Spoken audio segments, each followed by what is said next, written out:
Welcome to the House of Truth. Today we're continuing our series on Joshua. Last time we talked about the boundaries of Judah and Joseph, and we saw there was some trouble there. In that Judah's boundary, when just Judah's problem was it didn't want anything that wasn't inside its boundary. It basically didn't want to be bothered with. And its boundary ran just south a kilometer or 5/8 of a mile of Jerusalem. Jerusalem was in Benjamin, but it's noted that Judah left the Jebusites there, even though that city was actually in Benjamin's what would become Benjamin's territory later. We'll see today, but was not in their territory. And of course, the problem here is that the Jebusites could leave Jerusalem, raid Judah, and run back to their stronghold there in Jerusalem. So, so they had this thing about boundary, that if it's not inside my boundary, it's someone else's problem. I'm not going to help with it, even though they plainly should have, from what we saw in the text. But then we talked about the boundary of Joseph, which is two tribes. And we're talking about in the western promised land, Ephraim and Manasseh. And Ephraim's thing was they went in occupied cities that were outside their boundaries in Manasseh. Well, then Manasseh occupied farmland around a city that was actually in Ephraim's boundaries. And then they also went to cities that were not in theirs, that were in Asher's and Issachar's property boundary. And what drove both to do this was they had problems with Canaanites. They did not drive out of the land, and it was just easier. They just went somewhere that seemed easier to deal with than to deal with the problems inside their own boundaries. So, this of course should all speak to us. God has put boundaries in all of our lives, but sometimes our boundary, our boundary, we need to work with whoever's on the other side to maybe solve a common problem. Even though it makes, instead of saying, well, that's their boundary, out here where I live, we have trees. Well, that tree's over on their property. Even though that tree could fall over and crush my house. I mean, I can see it's rotting or whatever. But I could have that attitude. It's barely over the fence line, but it's on their side, their problem. Um, but on the other hand, saying instead of dealing with our problems, we decide to go outside the boundaries in our life and just go somewhere else and take something that really doesn't belong to us, a position, whatever the case may be. We're not necessarily stealing a physical object here. We're talking about just something that should be someone else's, and maybe they aren't doing what they should have done. In the case of Asher and Issachar, we're told that they hadn't taken those cities, they hadn't occupied those cities, and Manasseh went there and basically made deals with made deals with the occupants of those cities. Instead of driving them out. Well, it wasn't their job to drive them out, but the other people didn't drive them out, so they just went over and made deals with them.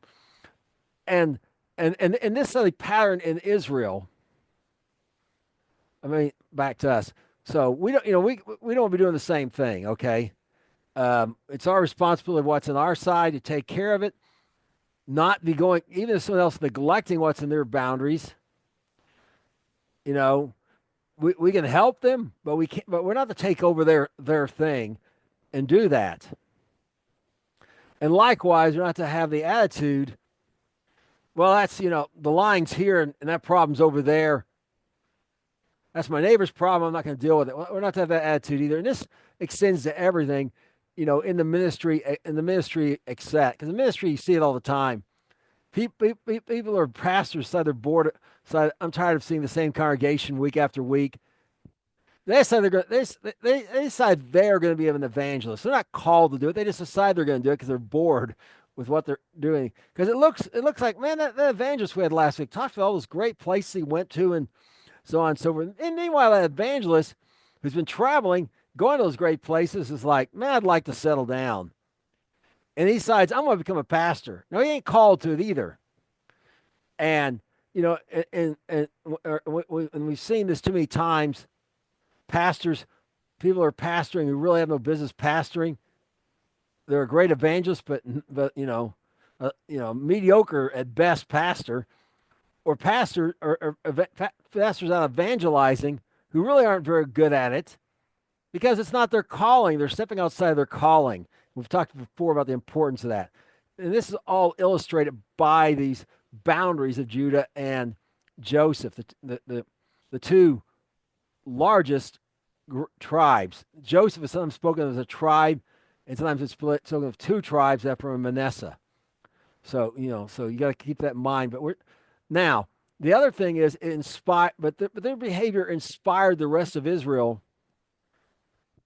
to be kind of slack. They were kind of taking the easy way out, and they were kind of the leader. They were kind of the leaders in ways. What one had the birthright, one had the blessing. The birthright being the right to a double portion, the blessing being the right to rule, and they were setting a bad example, and that's what we're going to pick up today. We're going to look at again today.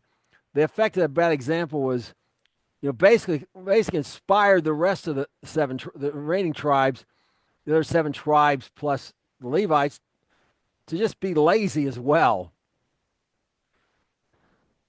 So we begin here in Joshua 18 verses 1 through 2, and we're going to see what Joshua does about this. We looked a little bit. We're going to go into details of how it pans out today.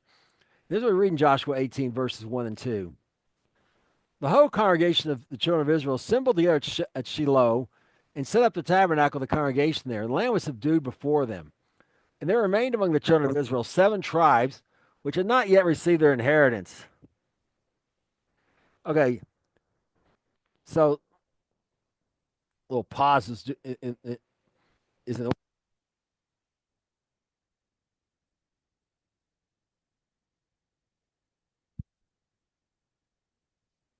7 tribes of those that would those who were not the Levites. Because remember, we kept seeing last week the Levites, their inheritance of the Lord, their inheritance of the sacrifice of fire, so on and so forth.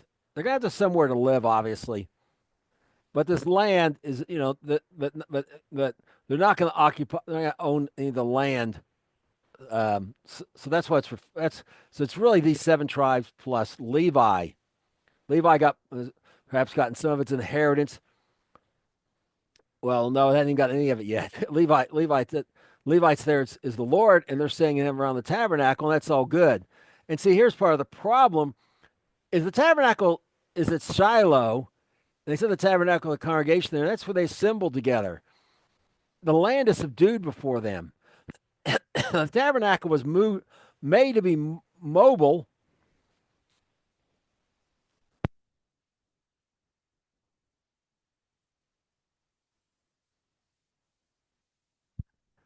The tabernacle was made to be mobile while on their way to the promised land, so on and so forth, until they settled it. Well, now they've settled it, and most of the job of most of the Levites, outside the priests, the majority of their job was taking the tabernacle apart and its furnishings and carrying them from one place to the next, setting it all back up.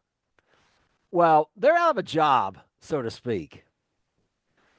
So maybe the thought they're still going to be collecting the tithes from the other tribes, and we can just kind of basically sit back and do nothing, and just get money and so on and so forth, and just basically live a lifestyle of money for nothing. Well, God is against that lifestyle. And so they're going to have another job. They're going to have some new jobs. We'll look at those later. And, and hanging out around the tabernacle while it's at Shiloh and just bumming around doing nothing is not is not going to be is not going to be what God has for him to do. And it's not for you, it's not for us either. As long as we're on this earth, he has work for us to do, and he'll provide that. Every person needs, again, a job, pay income, and a place to live. Okay. Well, they have the income. Their intents are they got a place to live, but they have a job, and we'll talk about what God has them do instead. But that helps frames. Remember that the Levites are also besides these other seven tribes.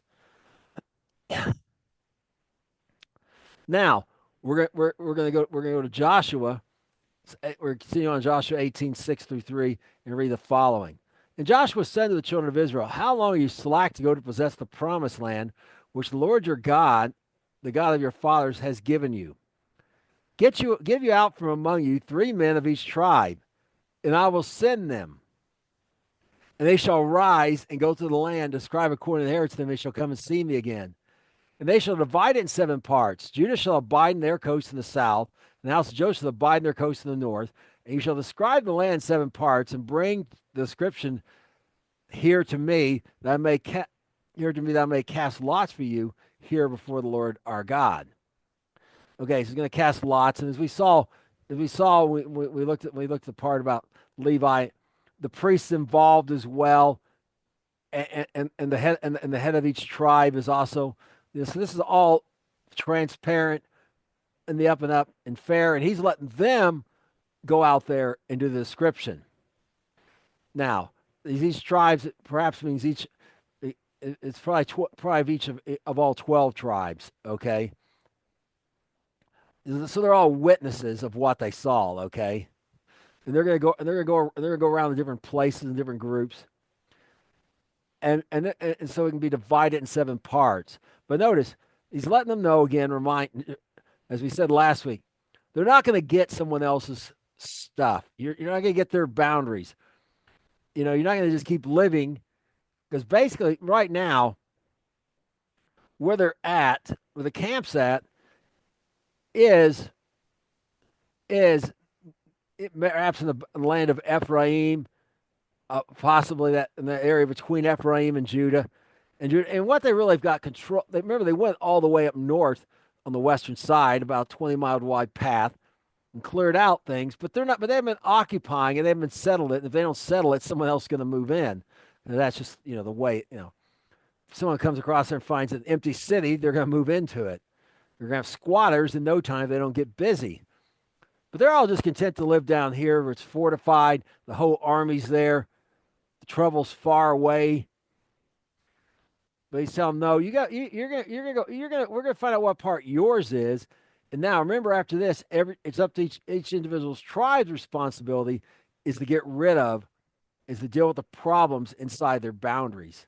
So he's gonna find out what their boundaries are too, so that they can start doing their part to finish conquer the promised land. Remember, we talked about how God told them to divide this land up before they ever took possession of it, as I say, before they ever settled it. Okay.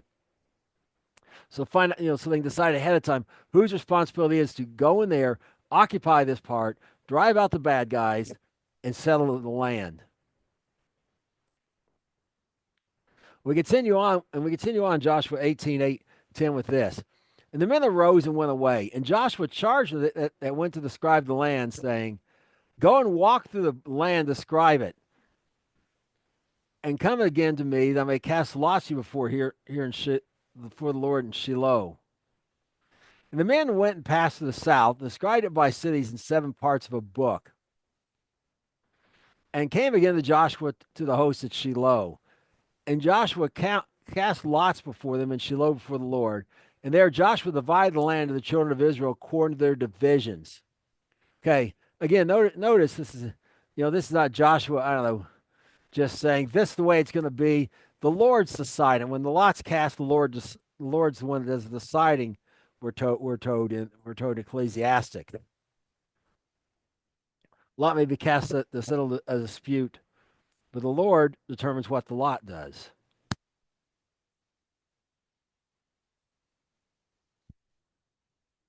And yeah, we know there's laws of physics, but even a little micro breeze can change that. Okay, you know, Lord can certainly affect him to come up wherever he wants. He create those laws, so he can affect atmospheric pressure, whatever. Little micro change can change the outcome of rolling, say, a pair of dice.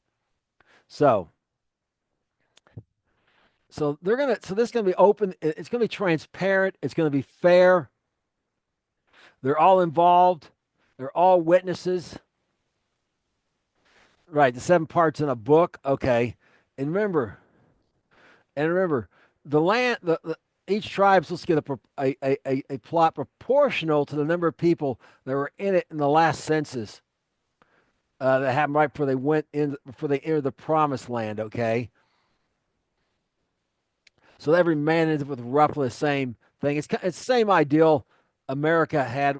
America had when it opened up land for European settlers to move into, or non-native, maybe I should say settlers, because they weren't necessarily Europeans.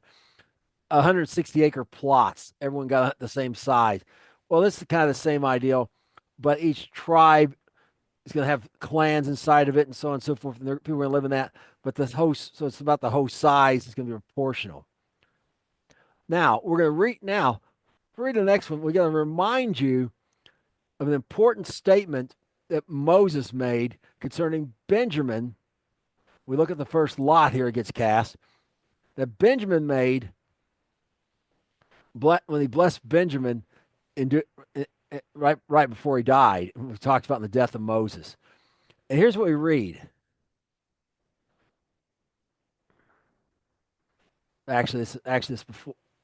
No, that's right before he died. Okay. All right. And of Benjamin he said, "The beloved of the Lord shall dwell safely by him, and the Lord shall cover him all day long, and he shall dwell between his shoulders." Okay. Benjamin, Hebrew, son of the right hand. Okay, notice the blood is going to dwell safely by him. An indication Benjamin's going to be near the place where God puts his covenant, okay, where he puts his name. He's going to be with him in safety. He's going to be in a safe location. The Lord's going to cover him all day long, watch over him, and he's going to dwell between his shoulders. And the idea, again, is like a small child, baby, even being carried on, like, say, a backpack between the shoulders of their father.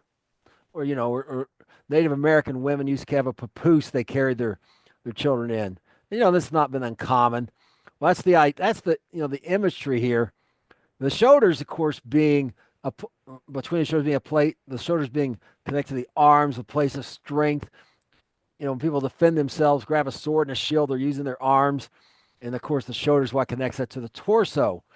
So this idea of protection of Benjamin between them, protected on the left and the right, all are covered him all day long, and safely by the Lord. So so remember, the Lord is controlling the lots. Now we're going to see how that plays out for Benjamin. This lot casting, in connection with what we just read. And here's what we read: the lot of the tribe of the children of Benjamin came up according to their families. And a lot of and the coast of their lot came forth between the children of Judah and the children of Joseph. And their border on the north side was from Jordan. And the border went from the side of Jordan to the north side, went through the mountains westward, and the going outs there at the wilderness of Beth Aven.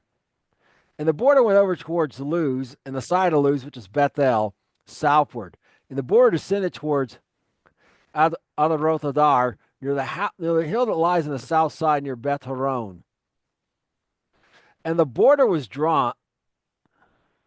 The border was drawn from there, encompassed the corner of the sea southward, from the hill that lies before Beth Horon southward, going there out at Kirjath Baal, which is Kirjath Jearim, a city of the children of Egypt of Judah. I'm sorry, of Judah. This was the west quarter. The south quarter to the end of Kirjath Jearim, and the border went out west and toward the well of the waters of Naphtali. Okay, so notice this lot's been cast, and of course, There's seven parts. One way would be cast a lot and cat cat cast a lot. I mean, you got the seven parts. Cast a lot. Say, okay, it's Benjamin's turn. We're gonna cast a lot and see. But there's no sense of order in the way these people are getting their allotments, as it were, as we'll see. And the other way would be they got the things drawn, but you don't know what size everyone's going to get anyways till they get it. So you start with one of the extreme points and start and go out and go around the outer parts first, and then go to the inner parts and fill in. And you can say, well, okay, this tribe got that, and there's this many of them. This is how far they're going to go from this point inward or whatever. So that's the more likely way this was done. So notice it went on the side of Jericho on the north side. So it's Jericho is the area. Well, remember they're just not far from Jericho at Gilgal, which again okay. So and up to, at Bethel, the house of God, where Jacob saw the angels ascending and they ascending on a ladder, or well, that's a ladder or possibly stairwell. Same word could mean that. And so they're going. So this is the north border, and it's going all the way over to the lower. Note there's two Beth Horones, two towns called one lower, probably in elevation, and one higher. And the border was so they got that lower one, and towards the sea, the corner of the sea southward. So they're going there, and they're going to go all the way there to the west. Okay.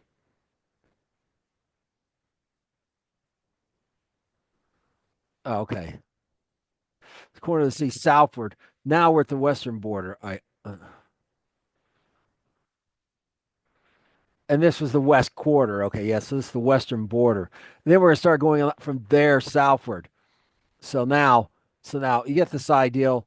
And notice this is a city of Judah. It tells you it's between Judah and Ephraim. And the border came down to the end of the mountain that lies for the valley of the son of Hinnom, which is the valley of giants on the north, which is in the valley of giants on the north, and descended to the valley of Hinnom to the side of Jebusi on the south, and descended to En Rogel, and was drawn from the north and went forth to En Shemesh and went forth towards Gilead, which is over against the going up to Adumim, and descended to the stone of Bohan, the son of Reuben, and passed along the side against the side over against Arba northward, and went down into Araba. I'm sorry, Araba. It's where we get the word Arab from. Araba, it means plain. Okay, it went down to Araba, and the border passed along the side of Beth Hagla northward, and the goings out of the border were at the north bay of the Salt Sea on the south end of Jordan. This was the south coast. And the border and Jordan was the border on the east side. This was the inheritance of the children of Benjamin by the coast thereof, round about according to their families. Okay, they got this really complicated description, and there's a long list of cities they got. We're not going to look at as well, but just a reminder: it started with Jericho and ended with Jerusalem. Yebusi is Jerusalem. The named after the Jebusites. It's their stronghold. It's why it's called Yebusi. It's also been called Salem at different times, and like in the days of Abraham. But now it's the Jebusites have taken over the Yebusi. So here's Benjamin. Now, as we can see, it's the most protected of all these tribes' land. There's only it's an attack from the coast. It's got to go through at least Dan, but it's got the children of Joseph. It's got Judah down here, the royal tribe, as it will be the strongest one. The strength of the most prosperous tribes up here, protecting it. Someone's got to go through them to get to them. They cut across through Dan. These two can come up and help and surround and keep Benjamin safe. an attack from the east has to go through Gad first. If it doesn't go through and again, if it goes through Gad, besides Benjamin, Manasseh can come and help. Both east and north, west Manasseh, Reuben can come and help pretty easily. Ephraim, and it's just simply the most protected one in the whole group. Issachar is also somewhat isolated, and so is Zebulun. But all you have to do is go through Asher. Manasseh could go up there, but notice Judah, the biggest force is way down here. Naphtali's not such a big force. We'll talk about them later. In Zebulun, Issachar isn't very big. And Zebulun, if Issachar was attacked, would even be less help. Okay, although the Manasseh, the north, the descendants of Manasseh could probably help Issachar and perhaps some of Gad as well. The main parts down here, could offer some aid as well. So they're also somewhat, but not. But we'll look at theirs later. But no one is protected like Benjamin. And the two great sources of strength are Judah and the boundaries of Joseph. It's between the shoulders, watched over by God. And notice this place where he's going to put his name. It's right next. That's inside his territory. The beloved is going to dwell safely by him. This is where his name's going to be. Shiloh's up here in this area too, not far away. He's kind of between the two places where the house of God, sits till David builds another one. Until David builds the temple, I should say. The two, he's near God. He's near the house. He's near where God's the worship place of God. Bethel's the house of God, right there outside of his borders. All this fits in with those words Moses spoke prophetically by the Holy Spirit concerning Benjamin.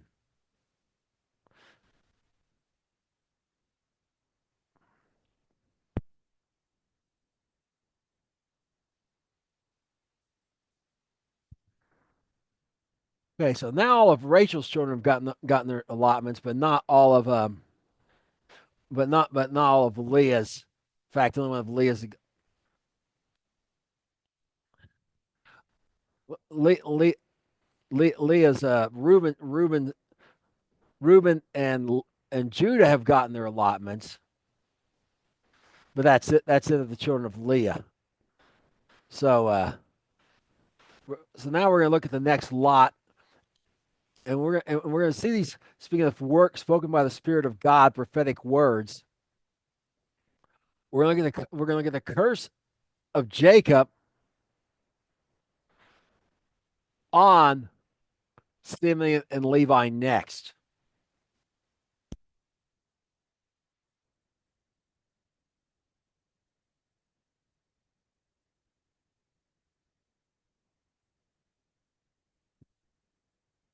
Here's what we read: Simeon and Levi are brethren, instruments of cruelty in their habitations. O my son, come you not into their secret, into their assembly. Mine honor, be not you united. For in their anger they slew a man, in their self will they digged down a wall. Cursed be their anger, for it was fierce, and their wrath, for it was cruel. I'll divide them in Jacob and scatter them in Israel. Of course, we know this is not just Jacob bending is disgust with him out of his own head. The Spirit of God speaking to him, because this is actually going to come to pass. We're going to see here in a minute. But remember what his problem is. Thing about them, they slew a man. Remember this young man had dined with their sister, ran off with the women of the land and started acting like them, and her and this young man had sex outside of marriage, and he wanted to make things right and marry her. I mean, which is really what the law says. Except we could look at that. We've looked at that before, perhaps, and he wanted to do the right thing, make things right. And they basically all like it's all his fault. Like she had nothing to do with it. Like, like almost like he had raped her. But of course he hadn't. They were just, they like Livo can't put the blame where it belongs sometimes. Took two to tangle, and she, was definitely more than willing to tangle with this guy. He was an important man there. Well, is son of the top of the chief of this city nearby. And so she was all too willing to go along with this. Perhaps even if we looked in Solomon, seduced him. If you remember our lessons we looked at when we went through the words of Solomon. Well, they said, okay, look, they made a deal, and it was all a ruse to get him in a weakened state, and they killed him and all the other people in there. And in doing so, they dug down, they dug under a wall to cause it to collapse. And and they were fierce in their anger and their wrath, and it was cruel. But this is a prophetic picture as well. Simeon Iscariot means from Kiriot. Kiriot is a city of Simeon. And notice this here. In your secret, your assembly, conspiracy. Not all Jews are in some sort of conspiracy, but some Jews are just like some of everyone else. And those, of any other group you want to speak of, there's always people in some sort of conspiracy. And those tend to be from the tribe of Simeon and Levi, as they were with the death of Messiah. Judas Iscariot met with the chief priests who are from Levi. They made agreement together for him to betray Messiah. Of course, they met that, try to keep that secret and everything, and so on and so forth. And they're brethren, they're just alike. So therefore, to limit their ability to do these things, they're gonna be scattered they're gonna be divided in Jacob. They're kept away from each other, and they're gonna be scattered. And not even the members of the same tribe are gonna be close to each other. And of course, the whole point is to hinder their ability to have these kind of conspiracies. Not that it can stop them completely, but it will definitely put a damper on it and make it more difficult. So we go to Joshua 19, verse 1 through 6, and read the following. The second lot came forth to Simeon, even the tribe of the children of Simeon, according to their families, and their inheritance was in the inheritance of the children of Judah. They had in their inheritance Beersheba, and Sheba, and Moladah, and Hazar Shua, and Bala, and Azim, and Eltalad, and Bethuel, and Hormah, and Ziklag, and Beth Markaboth, and Zahar Susa, and Bethlabaoth, Bethlabaoth, and Sharuin, 13 cities and their villages. Okay, notice they only have cities and the villages that are around them.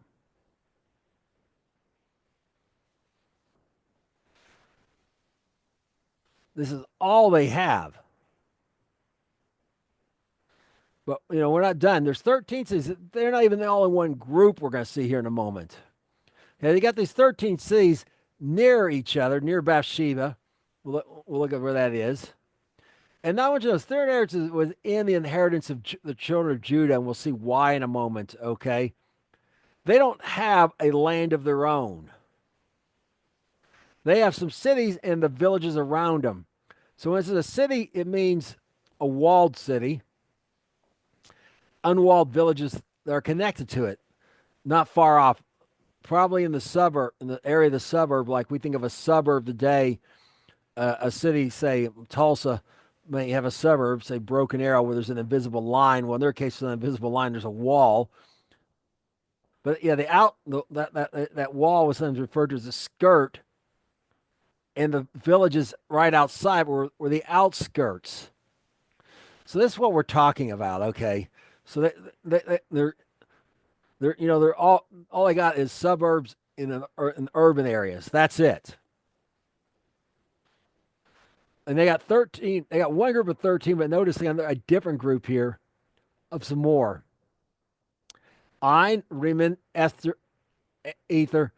I mean, no, Ether, Ashan. Four villages and their four cities and their villages.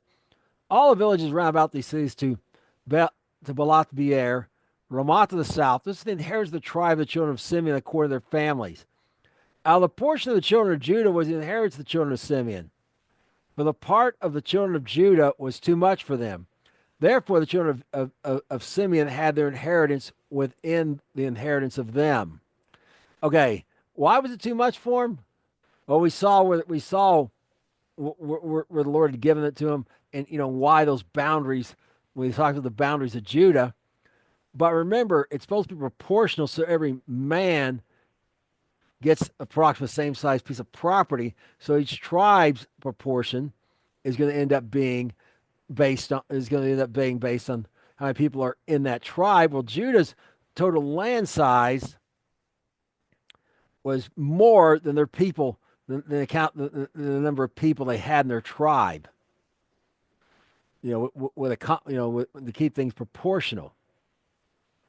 So so we're going to look at this now in Simeon here, and you see here a bunch of this big circle for Simeon. There's Bathsheba that was mentioned. Notice it's on the north, and there's four others, perhaps on the south. They're divided from each other, even these two groups, and these groups of these cities, are over here in this area, but it's not shaded like this. All the farmland between those cities, in the villages on the outskirts, belong to Judah. This would be better if it was a bunch of polka dots. 17 little polka dots down here is what it should be. A dot representing a city and a little bit small area just right around it of this darker green, of this olive green color here around each one, and just a bunch.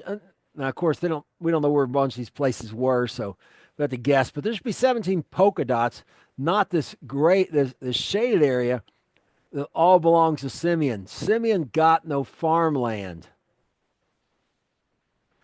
which is kind of a big deal because that means they're going to be dependent on the other tribes on Judah for, well, their food. And there's no real security for any country or anyone else in the world until you have food security. So they're gonna live urban lives and urban and suburbanite lives. They're gonna have to learn those type of skills, and they're gonna be growing their own food, which is kind of for the most part they grow some pigeons inside the towns or whatever, I suppose. But it's kind of a big deal, okay. And remember, these things shape people's characters. We talked about before when we talked about the Eastern Promised Land, how each individual person's what kind of land they got determined. Like here, perhaps they're growing crops or certain kind of animals, but you can't raise sheep there, for example, because they'll drown because they're kind of stupid. Keep them from getting wet keeping them from getting where they can get wet and ball. Wire logs, they're full of wool and drowning. They're not really that. Anyway, so you don't want to raise sheep there, but you raise cattle perhaps and crops, and so it's kind of determined up in some of these areas. We looked at them in greater detail. We're only suitable for goats, so that's what you're going to raise. Well, in this case, they're not going to raise anything to speak of. They are going to have to become urbanites. And I mentioned Judas Iscariot, and we'll talk about him a little bit more later as connection to all this, but when you think of crime, often, it's not true. I mean, true always, but people tend to think of large cities. Now, I mean, out here where I grew up, out here where I live in IT Indian Territory, there was a gang that went to a town, 200 people in the 18, yeah, I guess the 1800s, during the time of Indian territory after the between the Civil War and statehood, and killed all 200 people. The crime rate, the murder rate was 100%. And I hear dumb people like go, it can't be as bad as Chicago or whatever. It can't be worse than 100%. They killed everyone. Okay. Think about these type gangs used to roam out here. We'll talk more about that later. But the point here is there is a tendency for evil and people more likely to swindle and they're less farmers of necessity have a certain amount of reliance on each other. I grew up in a rural community, particularly for automation, like tractors and whatever. A certain reliance on each other's a necessity, and city people often sometimes don't have that as much. And maybe and they're wanting to scam. There's a bigger population to scam, and easier to hide in a crowd. When the crowd's large than when it's small. Okay, in small town, people complain. Everyone's in your business. Everyone's in each other's pocket. Well, but that also keeps people from doing a lot of things. They got this notion they're probably not going to get away with it, as opposed to when they think they can. You know, there's 10,000 people. How they gonna know it was me? Okay, so this all plays into character. Into the mindset of people, as it were. By and large, of course, exceptions like all these things have exceptions, but it's kind of the norm. Well, this goes into Simeon's character is going to be this urban and suburban mindset as opposed to a rural mindset like a lot of people in Judah are going to have and some of these other places as well. And this ideal of scamming people and doing like Judas Iscariot, figuring out if I just take a little from the bag, nobody will know. Of course, Messiah knew the whole time, but that mindset came from this urban mind. Not again, not to say rural people can't be bad too. I just told you about the gangs, but for there were gangsters in Chicago, there were gangs in the West who were worse than any Chicago probably ever had because of the lack of law enforcement mostly.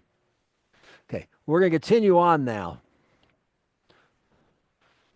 in Joshua 19 verse 19 verses 10 through 13. And the third lot came up for the children of Zebulun according to their families, and the border of their inheritance was in the Sarid. And the border went up towards the sea and Maralah and reached to Dabas, Dabasheth. There we go. Dabasheth and reached the river that is before Jokneam, Jokneam, and turned from Sarid southward eastward towards the sunrise of the border of Kisloth Tabor, and went out from there to Debaroth and up to Japhia, and from passing thence to the coast from the east to Gethahefer to Itath Kazim, and went out to Ramon Ramon Methoar, yeah, Ramon Theor to Nia. So now you got Zebulun. Okay, so now we've got most of Rachel's children, of Leah's children. We're still missing a couple though, and we'll see. But now we've got Simeon. We got Simeon. We got Issachar. We got Zebulun, and of course Judah and Reuben. Okay. So we still got Issachar. We still got Issachar left, and so far none of the handmaidens have gotten their inheritance yet. The descendants of the handmaidens have gotten their inheritance yet. Here's Zebulun, and that was a little bitty small area, reflecting the small number of them. And again, it's just a little short dash across Asher to attack it. Okay. It's not as vulnerable as Asher, of course, in West Manasseh, not having a coastline. This would be a little bit more of of a trek. You can see the land here is kind of mountainous. We'll talk about that later, okay? But this would be, a little bit more of a trek. But this is really just really if someone came came in, if someone hit on the coast down here. Acco is what the this height of the day they called it acre in the times of the Crusaders. If you've seen acre, Acco's the same thing. Okay, so there wouldn't be much. So but it's just a little bit small area there, and it's in a far and it's a fertile farming area. They pretty much care. They're going to be pretty much a rural people. There's not there's some cities, but they're not very big, and very much farmland in that area there. So now, they're kind of the opposite of Simeon in that regard. Now in Joshua 19, verses 14 through 16, we're going to read the following.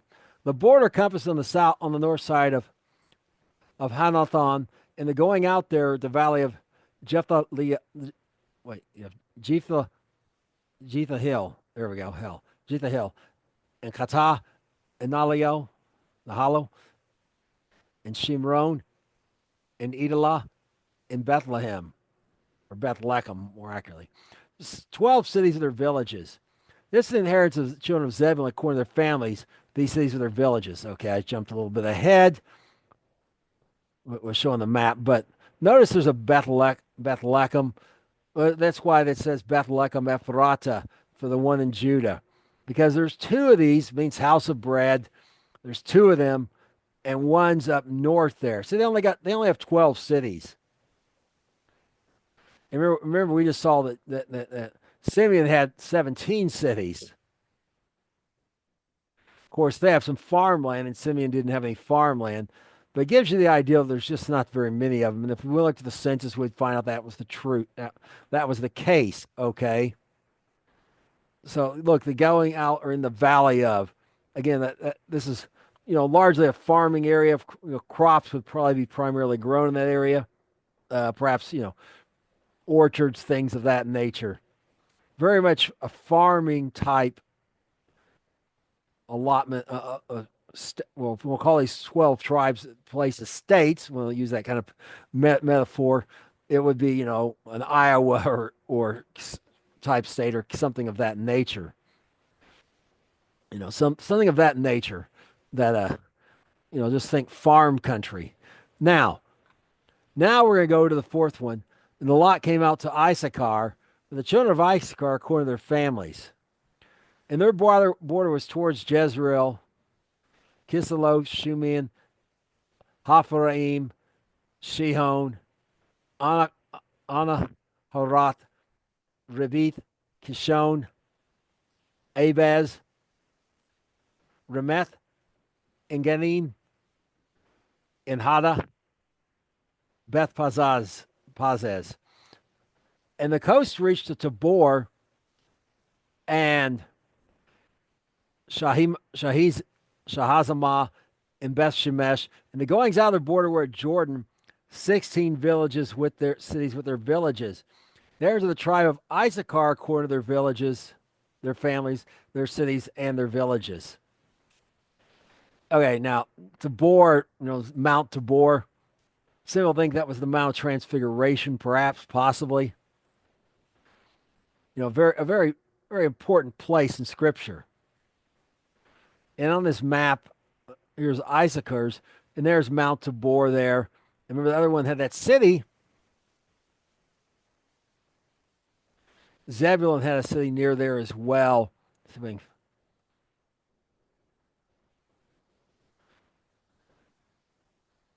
Had Tabor right in its name. There we go. Kisloth Tabor. Notice the Tabor right there, okay? Right there. So they're right on one side, Tabor, and there's on the other, Mount Tabor. So now you're getting into more mountainous area here, okay? But still, a lot of, as you can see where my thing is here, the mountain you can kind of see goes down here to Jezreel, the famous Jezreel valleys here. In this famous Jezreel Valley, also known as the Valley of Hinnon, okay? This famous it goes, kind of loops down here by the Jordan River and goes around over here to there. And there's this Valley of the Giants. Okay, and that is part of that. Now, this famous Jezreel Valley. You see, Jezreel is inside of Issachar, and this is the area of there's Megiddo, Harmageddon. Remember this? The Megiddo, the city actually belonged to Issachar, if you remember, and Manasseh just the people of Manasseh just moved in. This land around actually belongs to Issachar, and they don't have it shaded right. It's like down there, Benjamin. We're this part down here where Reuben is. That stone of Reuben. This should be brown down here. I meant to mention that earlier. That the Bahone just got to put this boundary marker on the east on the west side of the Jordan River, and Benjamin had the land right across from it. So this should be a little brown down here, and this should be this area here, this whole area in here should be brown as well. Manasseh, as I mentioned before, this land kind of went over to here, Issachar's this way, and Asher down this way. Dor belonged to Asher and Issachar. Manasseh moved into these cities, but they didn't take the land. Okay, so that's a little bit of a miscoloring here by the people who made this map, but still it's a pretty decent map. But here we are, Har Megiddo, the mountain of Megiddo, Armageddon in Greek, no H in Greek, so you drop the H, like hallelujah becomes alleluia. Masculine name in Greek can't end with a vowel, has to end with a so they'll attach an N or an S depending on which vowel was at the end. And in this one's in the case of the O sound, they'll put an or the O sound they'll put an N. Harmageddon. That's this mountain right here. Okay, that's on one side of the Jezreel Valley. Tabor's over here. Mount Tabor's right there. Okay, so very important area. But notice, like I said, Zebulun's mostly, almost entirely farmland. Megiddo, Issachar, a lot of farmland. A lot about 80% farmland with a little with some mountain with some kind of bracketed by some mountain land right around here. And this, of course, can affect their character because, well, one thing about the mountain areas is a good place to get wood and you need wood to make furniture and for, to keep your house going and so on and so forth. So they're going to have some of those kind of assets available to them as well. Zebulun would be a little bit more dependent on someone else for those. And they got the Jordan River there as well as over the Jordan River, which is handy in a way as well. Zebulun's only main river is this one here, this one here, this one right here, and it's not that handy. Okay, I mean it's not that large. It's not doesn't have as much water. Is what I'm trying to say. So it's good for the people who ride along it for growing crops. Otherwise, you're going to try to irrigate or something. So and perhaps a little springs in all this area. So again, farmland, maybe a little more suitable for apples, groves, things like that along these, near the mountain areas, the lowland, the areas at the foothills, etc. Shaping again the land, but very much a rural tribe state. If we're going to call these tribe lands a state, okay, very rural state or very rural possession.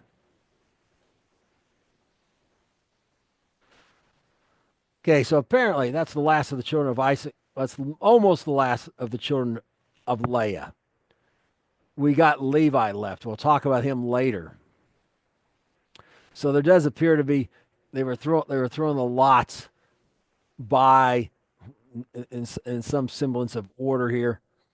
Benjamin got finished up children of Rachel, then Simeon and Isaac, Zebulun and Issachar almost finish up the children of Leah.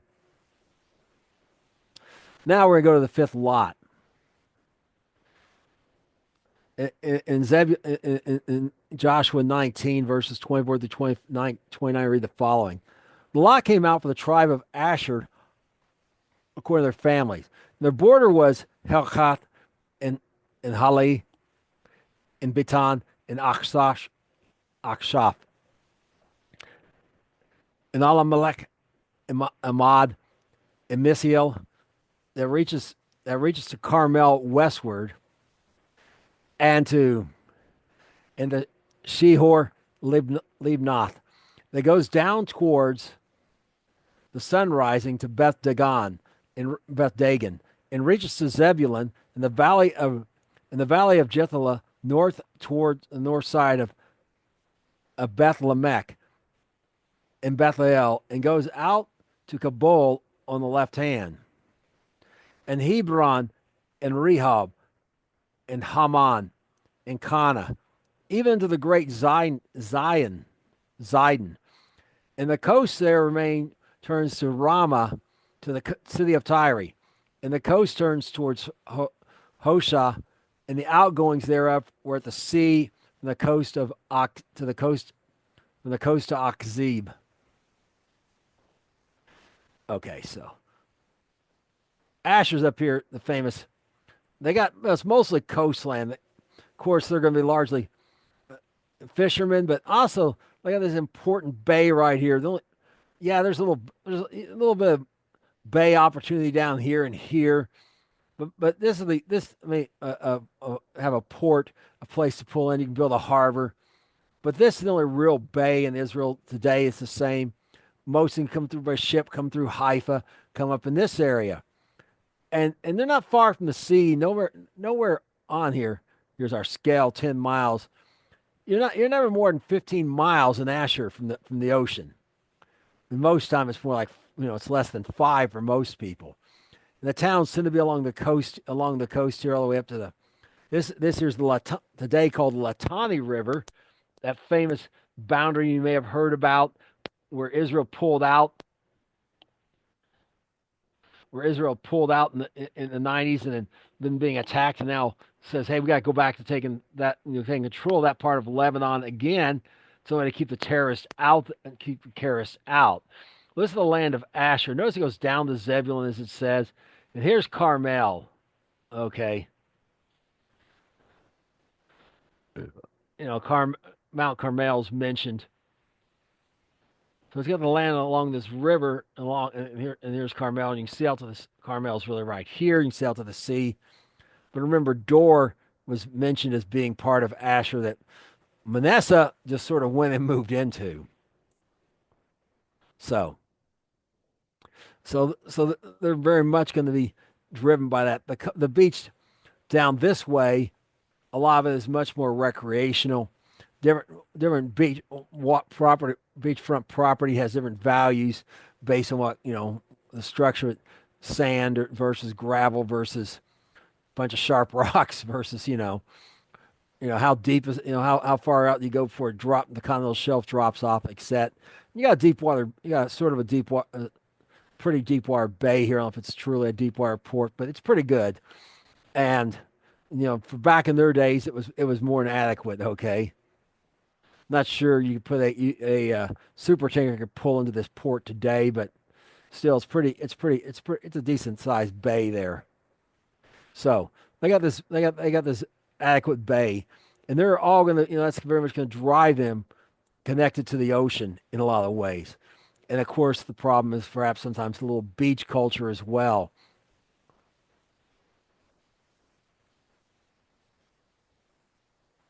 Now we're gonna look. So now we're gonna look at the next one. And the next one is Joshua 19, verse 32 through 34. We read about Naphtali. The sixth lot came to the children of Naphtali, even to the children of Naphtali according to their families. Their coast from Haleph to Alan to Zayanim, Zayananim. There we go. Zayananim and Adami and Necheb and Jabniel to Lakum. And the goings out there are at Jordan. Then the coast turns westward to Aznoth Tabor and goes there from Hukot and reaches to Zebulun on the south side, reached to Asher on the west side, and to Judah upon the Jordan towards the sun rising. Okay, Judah, this case being a town, not the tribal land of Judah. But we're just towards it, going down towards is what it's talking about. Down here, it's going to go a little bit of the Jordan River. There it is, connected with the Tabor as well as we saw these other two. Okay, it's the Tabor being kind of the meeting point of these two. But notice this, you know, you know, Isaachar's kind of, let's say, kind of a kind of an Arkansas, right? Kind of got flat land down here and far in low in hills up here. Well, this is kind of West Virginia. West Virginia is the only state that's entirely in the mountains. And notice Naphtali is pretty much entirely in the mountains. Maybe a little lowland right here, but even the elevation's pretty high there, right there along the Jordan. And of course, they got most of the Sea of Galilee. Uh, the Sea of Galilee is theirs on the west side. It's entirely theirs. On the east side, a little bit of Gad has a little bit of what we were told, and the rest has Manasseh. Well, the west side though, and up here, this is the area where Messiah went. So and this has everything to do with it, with the character as well. And this is a good point to bring up at this point, because remember after his resurrection, and they were at they were at and after the Holy Spirit was given, said, how can these people all speak to us knowing they're Galileans? Another place it said, you're Galilean, your accent betrays you. Well, Jabez, the city dwellers, all spoke, perhaps a little bit more, a more formal Hebrew, a little bit better and these guys, basically hillbillies. I mean, literally, look at the land, okay? And their accent's different, their accent's different. And the only one who wasn't a hillbilly was Judas Iscariot, Kerioth being one of the cities down here in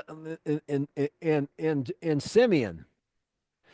Okay, he's got the big city mindset. Yeah, he's swindling, etc.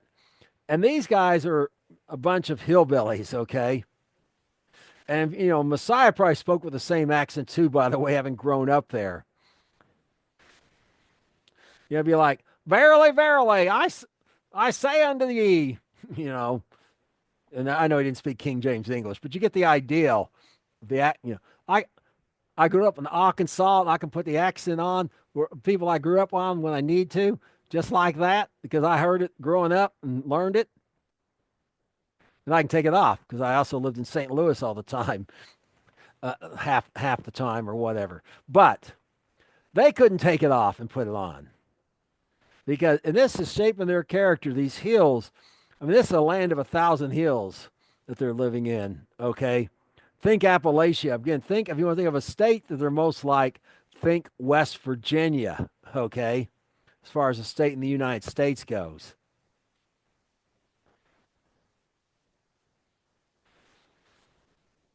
So Naphtali.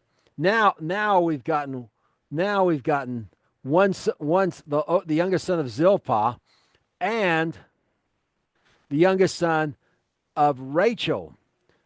Interestingly enough, then so we still got the two oldest sons of these handmaidens left, along with Levi. So we're gonna look and see who's.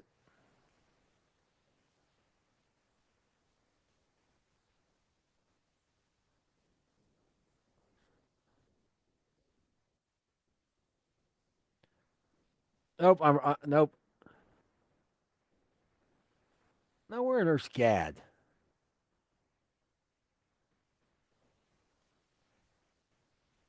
Issachar.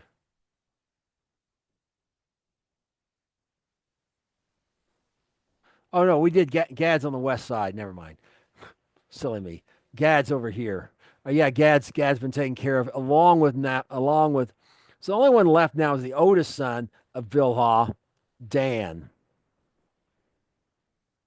Gad was done, so Asher was done. That completed that set. The Naphtali, and that leaves only Dan. So that there appears to have been um, some sort of order in how these were done b- b- based on their mothers, completing sets, etc. So now we get to the last allotment. The seventh lot came up for the tribe of Dan according to their families. Their coast was Zorah and Eshtoah and Ir Shemish and Shalabim. There we go. Shalal Abim and Ayalan and Yethla and Elan and Timnathah and Ekron and Elkatah and Gibbethon and Baliel and Yehud and Bnei Berek and Gath and Miyarkon and Rakan with a valley that's before Yapo. Everybody see a J, it's really a Y. There's no J in Hebrew. Okay. So Baalath. Anyway, so and this brings them last, and they got what's they got what was left. They wouldn't necessarily need a lot to be cast for them, but they got the last portion. And of course, the only portion of their side, and Ephraim may have a little bit less land across here, as we discussed before. Okay, Benjamin, it might have been a little bit. Well, we know right here this is inaccurate, but kind of gives you the right idea. And notice the thing you've got. What do you see here in Dan? You see coastland, rivers, some more farmland, like like unto the Jezreel Valley up here, but a little bit. But we're a little further south. It's more like olives, things like that. It's more of in Israel they call it an olive climate. We'd call the Mediterranean climate. You got some mountains here. You got some hills here. Okay, and what you got is a variety. And so what you want to think of, you want to think of a state in the United States that's similar to, think of maybe Texas or Oklahoma. And the thing about both of them is they tie for the most number of different distinct ecosystems inside a single state. Even though Texas 2.6 times larger than Oklahoma, but they both have that. And they have these various characteristics. And Texas has a coastline, of course. Oklahoma doesn't, but it has perhaps some of these eastern type mountains that Texas doesn't have. The kind covered with mountains covered with oak trees and that kind of thing. And then here's Benjamin. This area over here was known for its oaks. And Israel today is full of micro ecosystems as well, and no place more so than this place of Dan. And again, this variety shapes the character of the tribe. Is going to shape their character living there. Okay, they're going to have to be adaptable, and they're going to have like a little of everything, and not a whole lot of anything. Okay, so they're going to have to be very adaptable. They got options here. Jaffa's a small. You got a port there, Jaffa. It won't match this bay up here, of course, but you got this. But it's a good it's a place to come in it's a place for commerce. You got some recreational beach there. Again, a lot of variety we're talking about here. Okay, again, small hill area over here. Kind of on the edge of the Judean hills, as it were, and that's going to shape their character as well. And the thing with all this is having all this variety between all these different tribal states can be a country's strength, or it can be its weakness, because If they use their individual strengths and whatever to work together, they can make each other better. But if they let it divide them, well, it can cause all kinds of problems. It can cause all kinds of problems, and they can actually weaken each other and make themselves, weaken their whole country because every one of these places is very different in the type of land it is and its situation and its needs. And even when you're talking about like Simeon, all city, all urbanites or suburbanites, that's even very different than everyone else who has various degrees of farmland, in farm culture, as it were, agriculture. Now we still got, of course, the last son Levi left. He's not been dealt with. He's not been talked about yet. And we're going to talk about him next, if I remember correctly. And when they made it into the divided land of the inheritance for their coast, the children of Israel gave an inheritance to Joshua, the son of Nun, among them. According to the word of the Lord, they gave him the city which he asked, even Timnath Serah in Mount Ephraim. And he built the city and dwelt there. And these are the inheritance which Eleazar the priest and Joshua the nun and the heads of the fathers of the tribes of the children of Israel divided for an inheritance by lot in Shiloh before the Lord at the door of the tabernacle of the congregation. So they made an end of dividing the country. Okay, notice that same pattern we saw before. Joshua, the civil head. Eleazar the priest, the religious head of the country. And the heads of these individual tribes, okay?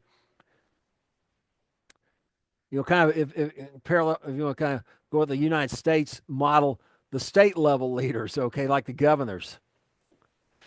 Okay, because that's what they're effectively going to be. These heads of these tribes are going to be over each one of these over these areas we talked about. So they all were witnesses. Everything's fair. Everything's above the board. Everything's transparent. And it's the work of the Lord. And now, if we've gone through it this time, we can see it was done in an order, but it was done by a semblance of order based on who the mothers were, the mothers' children, each group. First Rachel's was finished, and then Leah's were done, except for Levi. Then Zilpah's were completed at Gad already having received on the east side, and then lastly were the children of Bilhah. So Joshua isn't. They don't cast a lot for Joshua. Joshua, the word of the Lord, he gave him the city he asked because he had been faithful. And we'll perhaps look at that more when we talk about Caleb in the future lesson, because Caleb had a similar situation. So he actually got to pick where he wanted to live inside the land of his own tribe, and this is where he picked. And it was given to him because of his faithfulness. Everyone else was casting lots and casting lots for a clan, and inside the clan, down all the way down to the individual man. But not so with Joshua. Now, before a little more housekeeping has to be done here. In Joshua 20, verse 22 through 6, we're going to read about something else that has to be done now that they got all the land, and that's these cities of refuge. And here's what we read. Speak to the children of Israel, saying, point out for your cities of refuge where I spake unto you by the hand of Moses. And the slayer that kills any person that wears unwillingly may flee there. Flee to there. And they may be a refuge from the avenger of blood. When he that does flee from one of those cities shall stand at the end of the gate and shall declare his cause in the ears of the elders of that city, they shall take him to the city unto them and give him a place. They may dwell among them. If the avenger of blood pursue after him, then they shall not deliver up the slayer into his hand, because he smote his neighbor unwittingly, and hated him not before time. And he shall dwell in the city, stand for the congregation of judgment, for judgment. And until the death of the high priest that shall be in those days, the slayer shall return, come to his own city and to his own house from the city from whence he fled. Okay, so they're going to have to point these cities of refuge. And their whole point is if someone killed someone, killed someone involuntarily, we call it involuntary manslaughter today, whatever, or manslaughter. You know what? Someone they hated or anything. They run to these cities so the avenger of blood, one of the kin of the person that was killed, can't keep them safe from them until they have a trial.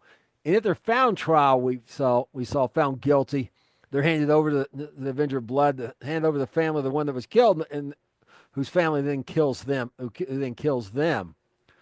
It's actually their responsibility to kill them if that occurs. It's a commanded to kill them if they actually did it. But if they didn't, they got to stand there to the death of the high priest in one of these cities of refuge. If they leave and the avenger of blood gets them, their blood's on their own head. The avenger of blood is innocent because they were, told not to leave. Now, what's this deal about the death of the high priest? Well, this deal is, this deal is that Messiah is our high priest, we're told in Hebrew. And it's a picture that even that we're trapped by sin, as it were. They're trapped in that city. Even though it was involuntarily. But whoever sins in ignorance still sins. We showed this before. Of course, God didn't treat ignorance the same as rebellion. We showed that as well. But you still sinned. And, so now you are suffering for the consequence of that. You're trapped, as it were, like this guy is in the city of refuge. But the death of the high priest, Messiah, has set you free. That's the whole point of this waiting to the death of the high priest. And then he's free, he's free and he's safe. But they got to act. So now is the time to appoint him. They couldn't appoint him before. They hadn't built a base to take over the settle the whole land. They hadn't started this process of each tribe supposed to be taking possession of their land and settling it, knowing where their cities were. But now they know them, and they can start this. So we're going to read about where they appointed these cities at here in Joshua 20 verses 7 through 8. And they appointed Kadesh Barnea. They appointed Kadesh in Galilee, in Mount Naphtali, and Shechem in Mount Ephraim, in Kirjath Arba, which is Hebron, in the mountain of Judah. And on the other side of the Jordan, by Jericho east, where they assigned Bezer in the wilderness upon the plain out of the tribe of Reuben, and remote in Gilead out of the tribe of Gad, and Golan in Bashan out of the tribe of Manasseh. So again, going back to our map, these are the stars here. And as I showed in a previous lesson, so I'm drawing the circles, they're, basically, notice they assigned them. They didn't cast lots, or anything like that. They assigned them, and picked them where they're basically all within a day's journey of anywhere inside the boundaries of Israel that Joshua's laid out here.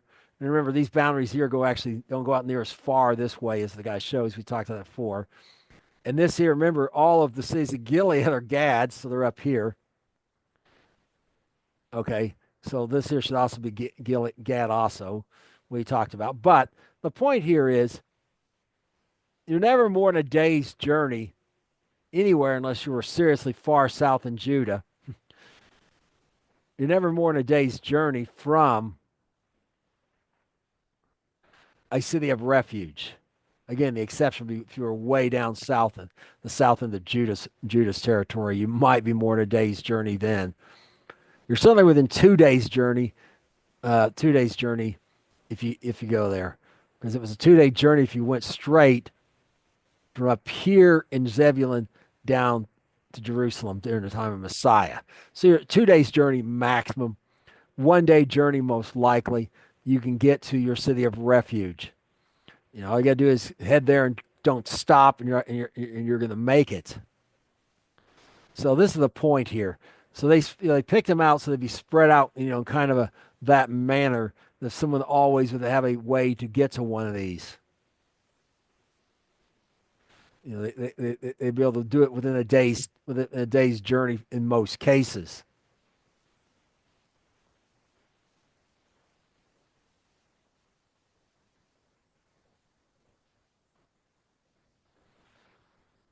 Now we're now we're going to talk about the Levites finally in Joshua 21 1 through 3. The sons of Leah that haven't been given a place to live yet. And here's what we read. Then came the heads of the fathers of the Levites, and the Eleazar the priest, and the Joshua the son of Nun, and the heads of the fathers of the tribes of the children of Israel. And they spoke unto them in Shiloh in the land of Canaan, saying, The Lord commanded by the hand of Moses to give us cities to dwell in, with suburbs there for our cattle. The children of Israel gave the Levites of their inheritance at the command of the Lord these cities and their suburbs. Okay, so what's going on here is they haven't got theirs yet, and they're saying, "Hey, we need somewhere to live." They're still at Shiloh, the whole camp is, but the whole camp's getting ready to disperse. Supposed to, each tribe is supposed to be going to the land of its tribe and start driving out the Canaanites and start doing their driving out the Canaanites in their land, and settling the land, creating farms and taking possession. And well, actually, the Canaanites already have the farms created for them, but yeah, take taking over the farms of the Canaanites and so on and so forth. Okay, and these guys don't have anywhere to live. Notice the suburbs, therefore, for our livestock. When we see cattle in King James, it means livestock. Okay, they'll say beeves or cows or something if they mean what we think of as cattle today. And suburbs here are not the outskirts, are not the some smaller town that's right next to a larger town. It's some other green zone like Boston Common was originally, and it wasn't uncommon back in the day. A green zone for them to put their livestock at, because it wasn't like you could go to the store and get refrigerated milk back in the day. They had to have milk cows, milk sheep, milk goats within reach. Huh? And so they're gonna need some sort of livestock. Also, they have a donkey, a horse, cow. They got somewhere to keep that outside of the city.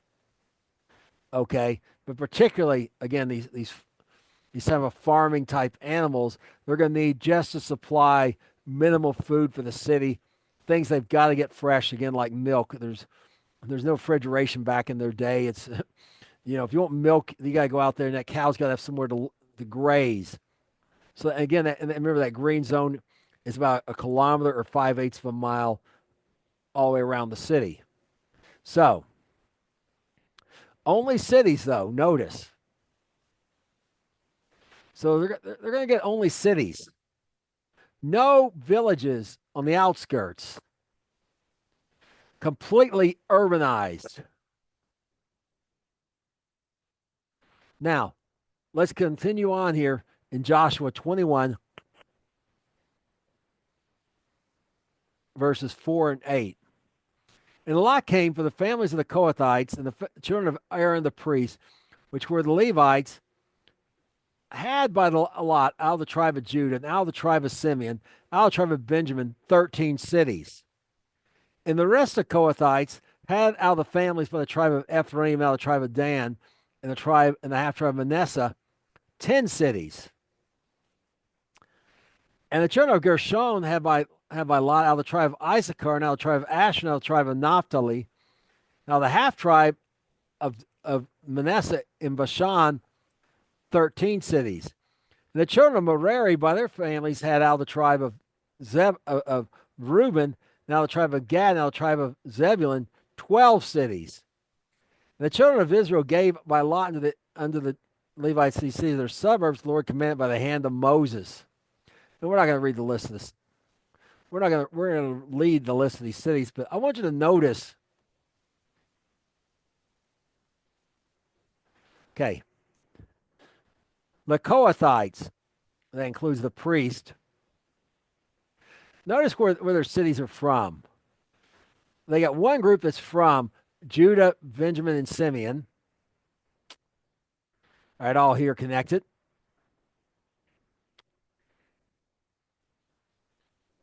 And another group,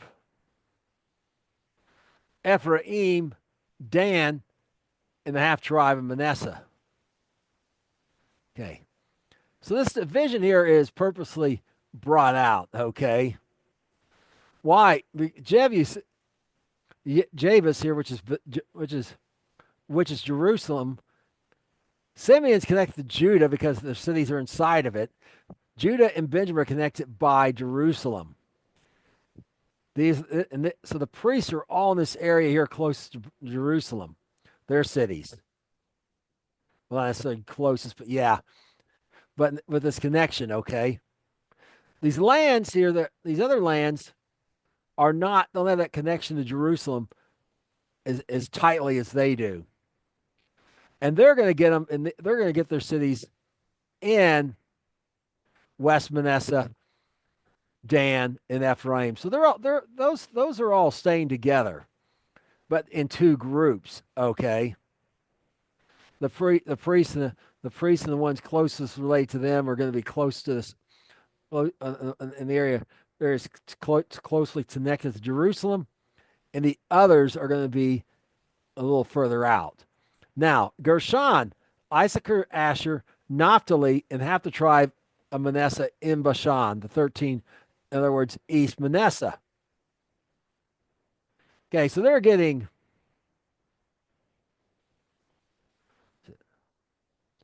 Issachar, Asher, Issachar, Asher, Issachar, Asher, Naphtali, in East Manasseh. Notice Zebulun here is kind of left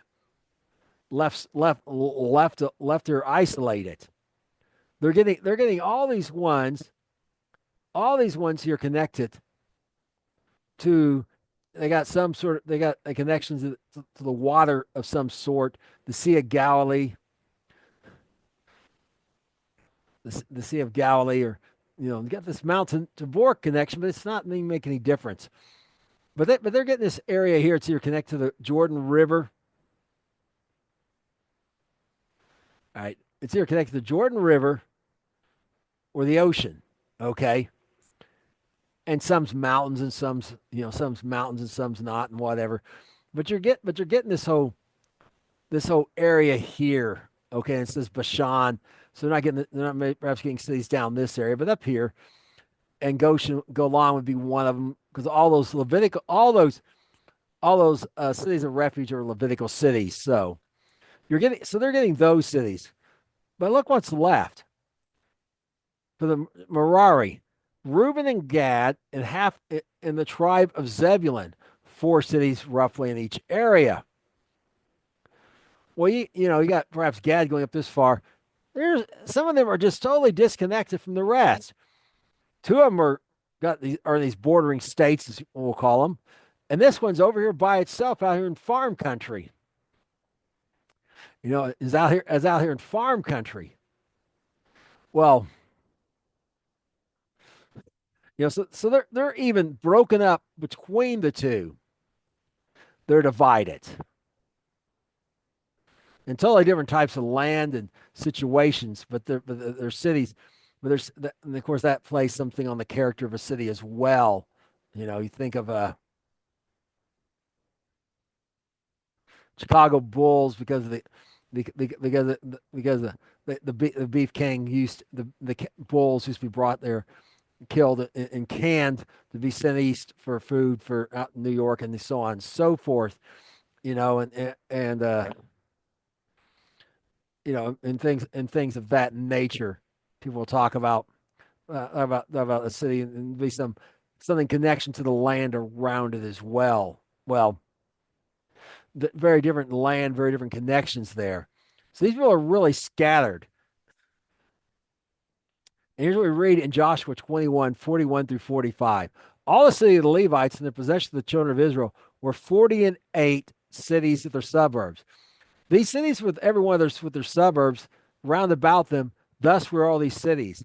And the Lord gave all unto Israel all the land which he sware to give their fathers, and they possessed it and dwelt therein. The Lord gave them rest round about, according to all he had sworn to his fathers, and there stood not a man of their enemies before them.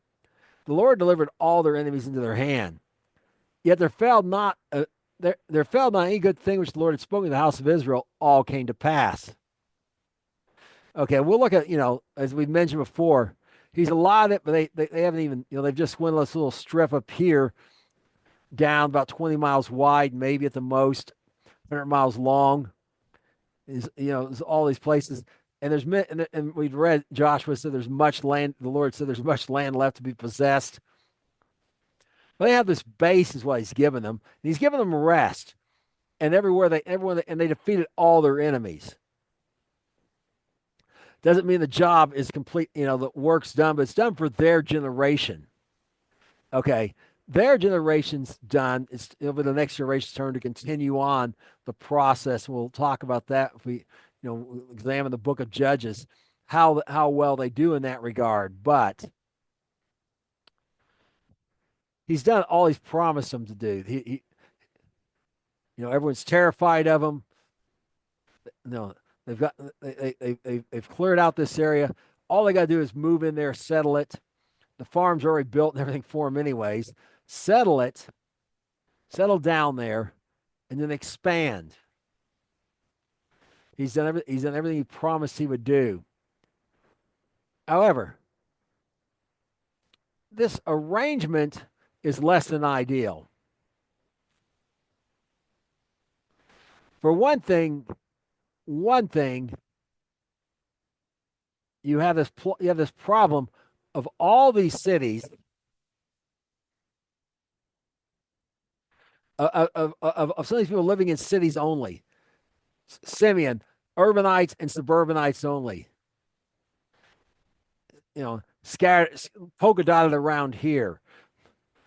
Little dots scattered, 48 of them, of the Levites.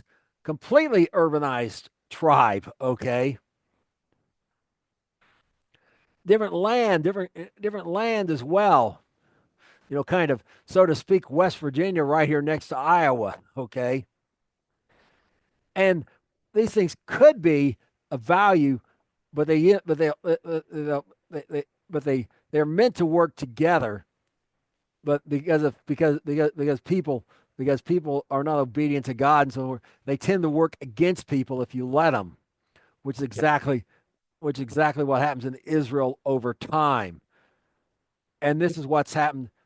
And this is a pattern. It's normal. It's normal, repeated in various countries and stuff throughout history. And a good way to understand this is to look at a map of the United States last presidential election by county. Because what you'll notice here is the darker the red, the more the higher President Trump won that county by an election, and goes down to sort of a pink where he barely won or whatever, like right here. The darker blue, the more Biden, his opponent won. Look, it's right here. It's the darkest spot here. Okay. And what you'll notice about a lot of these places is you can actually pick out the urban areas. There's St. Louis in the Sea of Red. There's the state capital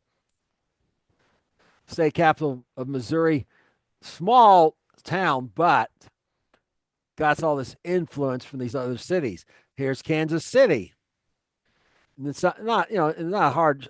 The lightest colored one in Oklahoma is Oklahoma City. You can pick it out. The next one it's almost that's the next shade lighter is Tulsa County. You can pick it out. Okay.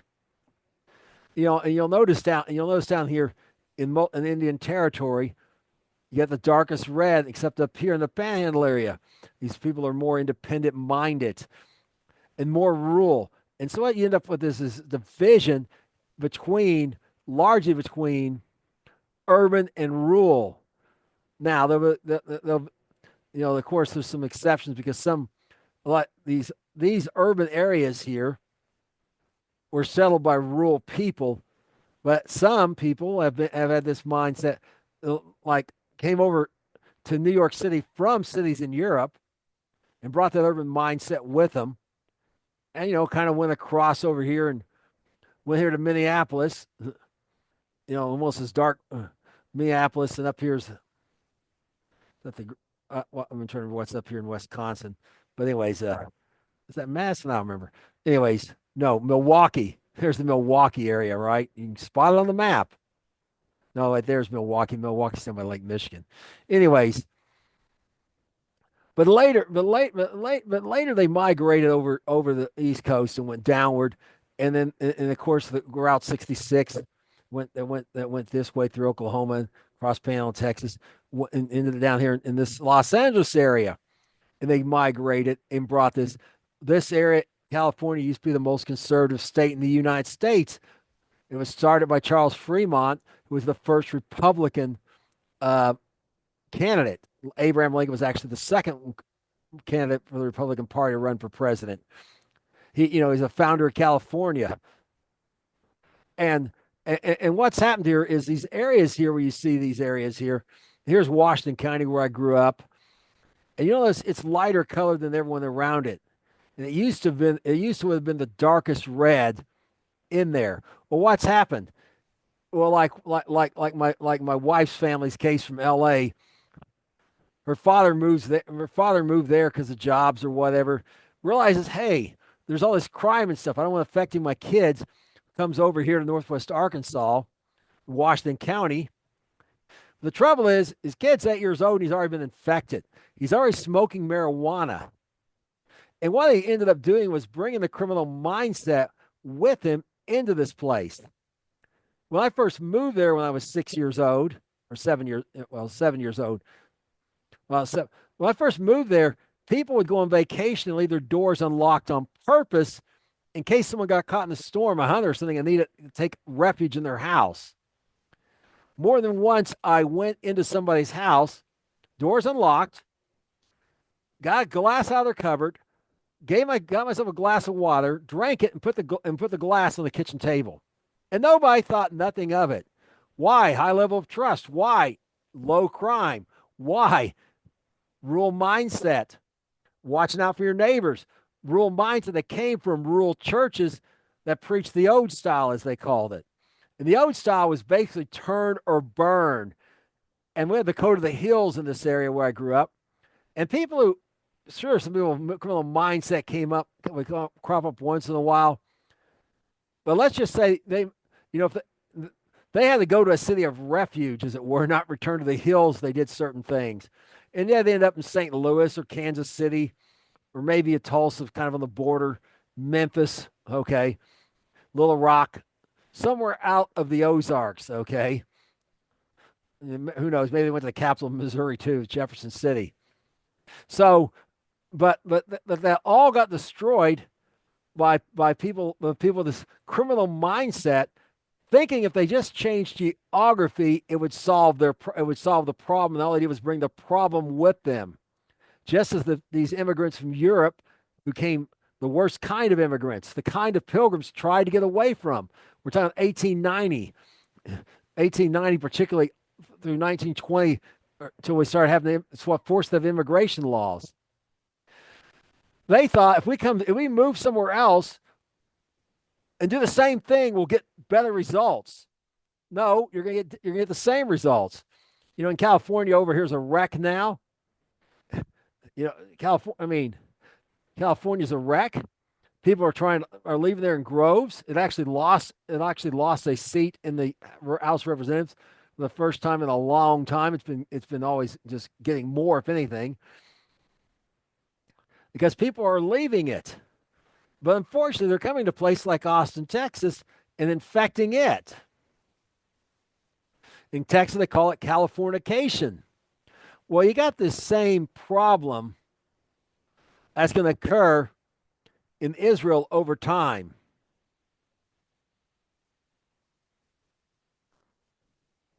And I'm not saying people are bad because they're urban or they're good because they're rural. I've lived out in the middle of nowhere. My nearest neighbor was a good distance away. I've lived in cities that were 4.5 million people. I lived in suburbs, small towns across my younger days, and I moved around a lot. Okay,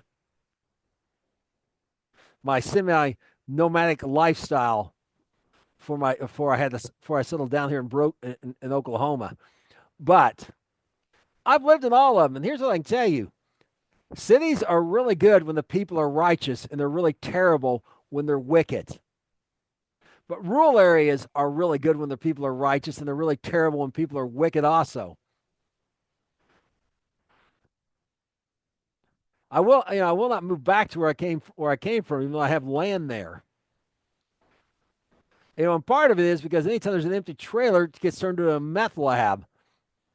Someone, a 7-year old was killed by a drive-by at Lake. The crime there is much worse than out here where I live now. Out here where I live now, it's relatively peaceful. The land there is beautiful, breathtaking, beautiful. That's why I'd want to go there. One reason. Ideal sweet spot where the property I have. But the people, a lot of the people have become terrible and they're getting worse. And that's kind of the story of what you'll see in Israel that happened is the people turned from God and often in the cities first and spread that mentality out, and say, well, why a bunch of hicks out there doing following this, following this Messiah guy.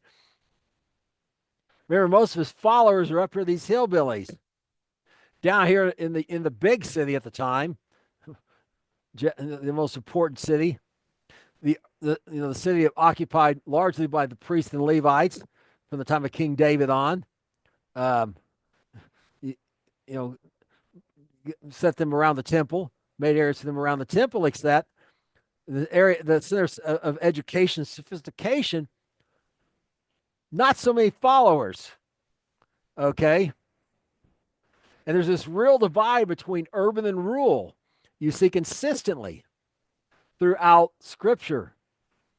And it's part of what it weakens the entire country and, makes it a lot easier later when judgment comes from the Assyrians and Babylonians. In America's long, the United States are often only united when there's an outside trouble to deal with, like, say, World War II. Then they go back to being internally divided. And, once upon a time, it was there's a division between the South, where slavery was, and the North, where slavery wasn't. A lot of this wasn't part of the U.S. yet. But now you can see the problems much different. The division is largely between urban. Here's Memphis, and this whole area down here has been infected. Okay. Infected by that's the mentality. There's Little Rock. Like I said, you can just tell where a lot of these urban areas are. And there's Atlanta, Georgia, sticking out, or there it is, sticking out like a sore thumb. Okay. Notice in a sea of red. And so on and so forth. There's Orlando, you can tell. Miami.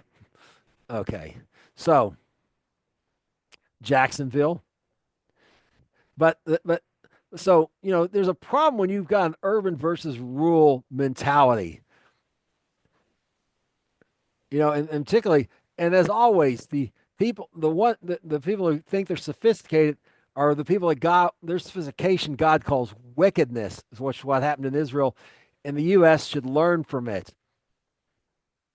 Again, I've lived in cities with neighbors that watched each other and took care of each other in apartment buildings and whatever. Cities can be wonderful when people are righteous, and the New Jerusalem is a city, and it will be wonderful because there'll only be righteousness there. But so will the new earth be, because only righteous will dwell there. That's the key, not location. And what you need to do is get your own house in order so you're not dragging the crime and criminal mindset with you, and look for a place that has that righteous mentality. At least the best place you can find. As the days get closer towards the return, towards the tribulation, that'll be harder and harder to do. You may end up isolated like Noah, just you and your family, and everyone else around you wicked. Now, let's get now we're going to talk about the solution to this problem long term. Because the other problems, of course, we mentioned is these guys are all scattered, and and things are kind of a mess. Okay, in a lot of ways. In many regards, things are kind of a mess here, and they're not really getting. This is not all the promised land that was mentioned. I think it's in Numbers 37, Numbers 34. Okay, that's not all the promised land is mentioned either. In fact, the state of Israel today is about the size of New Jersey, and the state and the state and the land that all the land that was promised is about the size of Kentucky. Well, the land there that we saw is perhaps a little bit bigger than that, than the current land of Israel. When I say, and I'm right, we're talking about what people recognize Israel, not counting the West Bank and so on. So if you add those up, you get a little bit larger state, perhaps say perhaps Massachusetts or something. Maybe a little bit bigger, a little bit larger than New Jersey, but you get the ideal. Only maybe a third of what was promised, even if you count the West Bank and Gaza and everything. If Israel just took possession of all that, and the Golan Heights, which they do have possession of it, some people don't recognize it belonging to them. They would, it'd still be about a third of the land that was promised. Okay, that was promised in there. So let's just take a look here. They're supposed to expand outward and get that other land later, and we'll talk about that in a future lesson and how well they're successful doing so. Now, these are the names of the tribes. From the north end to the coast of Hethlon, because there is a solution coming. And when Messiah returns to the earth, that solution is going to be there. All that land that was promised is going to be in possession of Israel, come into possession of Israel. All the way to the Euphrates rivers, like finally happened under David. And it's not the whole Euphrates going all the way down to the Gulf, like you may have seen pictures of. The Bible describes it very well where these borders are. We'll look at some maps that are pretty close to that on their accuracy. People often read all the land that was promised to Abraham and apply it to Jacob or Israel, but the fact is Jacob's only promised the land of Canaan. Abraham was given a much larger area. For all of his descendants, he had 22 nations, father of many nations, including Ishmael, etc. And they got the other parts, okay?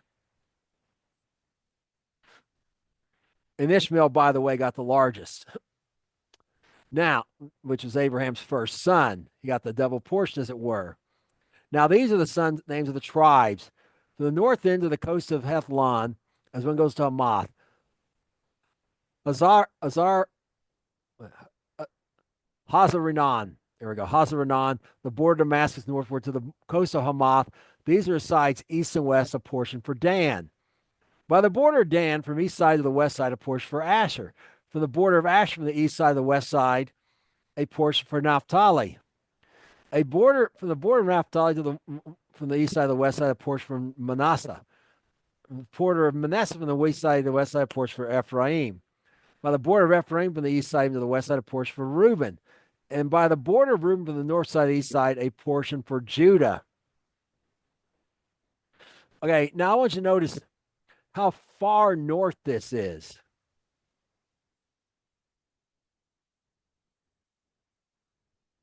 Here's kind of a map. Okay. Here on this map's Damascus. Right here, roughly, as we saw, is kind of the upper limit.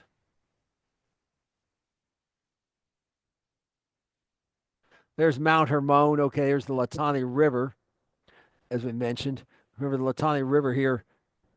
There, this is showing the Litani River here, but here's the Jordan River. Okay, so here's the top of the Jordan River. And see, Dan didn't even go up to the top of the Jordan River here, okay? Dan, the city. So in our story, there's Mount Hermon. We're all south, everything's south under Mount Hermon. Well, we're going to be quite a bit north of that. Okay, Mount Hermon's roughly about here, where this line here is crossing the Jordan River. That was the northern border.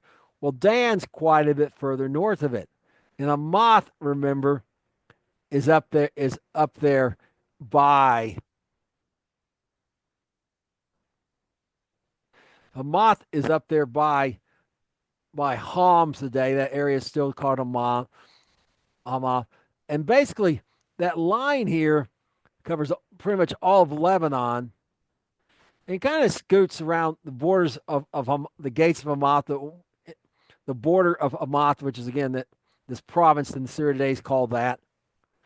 Goes along here roughly to Tadmor and over here to what's today called Abu Kamel on the bank of the Euphrates River. And this is the area David will conquer much later. Okay, so that's their connection to the Euphrates River. Don't think they own the entire river. They really just have a little small stretch of the Euphrates River. Well, that's him way up north there. And then the next one, notice it just runs east to west. It's Asher. And we don't know how far these are because proportional to the number of people in their tribes, again, giving them a size. These may be narrow because they go further back, and these may be a little taller because they don't go as wide going east to west. So they may end up being a little taller. We don't actually know. We just know they go east to west, east to west.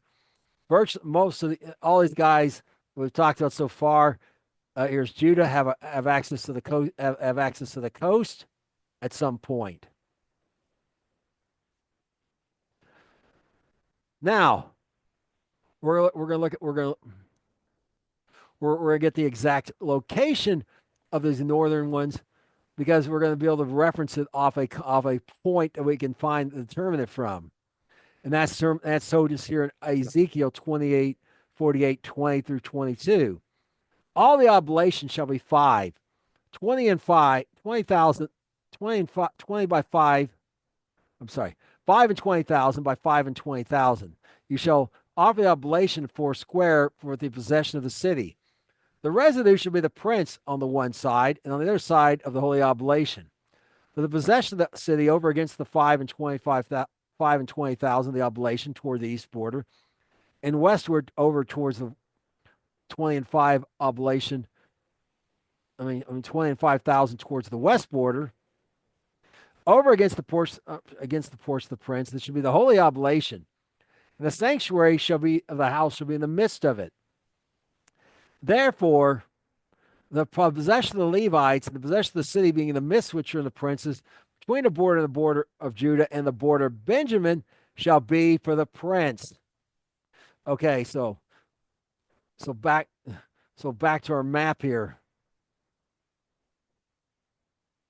Where'd my map go? Here we are. Back to my map here. Okay, this is the city of New Jerusalem. Ezekiel goes into great detail describing all this, but basically, this is Jerusalem.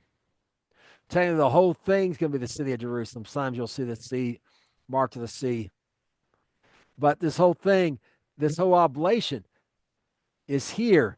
Now let's compare to what the allotments we've been looking at, and what we notice, Judah is basically all south of Jerusalem. Now, there's 25,000 reeds we talked about before. I think it's about 30 miles. It's about 30 miles, if I remember right. 30 miles or about 50 kilometers. That's the southern border of Judah. And Judah's going up and so on. And we have Judah, then Reuben. Reuben's no longer over here. Ephraim's Ephraim's probably going to be up here somewhere. Probably not going to have any of the territory of Ephraim in the allotment under Joshua. It's going to get land on the other side of the Sea of Galilee, over here what used to be East Manasseh and Gad. Manasseh is going to get some land up here, and it's going to be the only one, arguably, with some of the land they already have, possibly.